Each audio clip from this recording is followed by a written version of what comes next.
त्याची पण पोंगे भरणी किती वेळा केली आणि त्याचे काय काय रिझल्ट मिळाले हे आपण आता जाणून घेऊया. दादा नमस्कार. नमस्कार. आपलं पूर्ण नाव सांगा एकनाथ मिठाराम जाऊन अळलोनवाडी. आणि आपला मोबाईल नंबर. 935963 6007. बरं, तुम्ही आता ही केळी किती दिवसाची आहे? आता ही केळी जवळपास 3.5 महिन्याची झालेली आहे.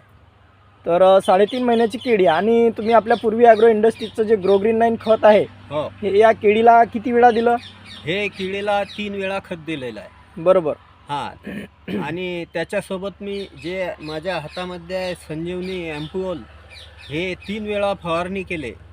2 वेळा ते पोंगे भरणी केली बरोबर. आणि 1 वेळा ड्रिचिंग केली. बरोबर. हो. तर तुम्हाला हे ग्रोग्रीन 9 खत हजारी किती बॅगा वापरल्या होत्या?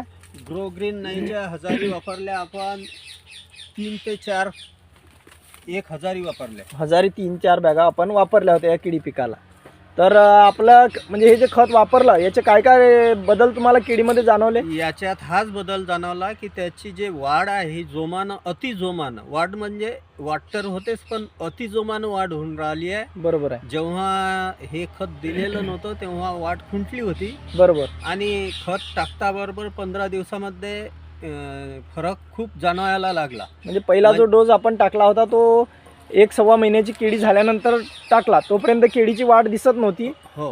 आणि खत टाकल्यानंतर वाढ चांगली झाली. वाढ आणखी काय काय दिसायला बदल लागली. वाटले तुम्हाला? आणखी असा बदल दिसायला लागला की जे ज्यांची केळी आहे, शेतकरी, जे केळीवाले शेतकरी, बागायतदार शेतकरी आहेत, ते आमचा रोड टच रोडवरले शेत असून इथून जाताना ते हे केळी पाहत होते की आता हे केळीची क्वालिटी काहीतरीच वेगळीच वाटते. बरोबर. यांनी, या शेतकऱ्यांनी काय दिलेलं आहे काय नाही हे आपण या शेतकऱ्याला विचारू. तर बरेचसे शेतकरी असे आपल्याजवळून भेट घेऊन गेलेत की त्यांना असं वाटलं की या शेतीला काय यांनी असं काय केलं बरोबर. की आपणही काहीतरी मेहनत घेतली पाहिजे, म्हणून ते नेहमी करता 2-3 वेळा आमच्याकडे येऊन गेलेत. बरोबर. म्हणजे प्रत्येक झाड जर का आपण बघितलं तर त्याची क्वालिटी एक नंबर आहे.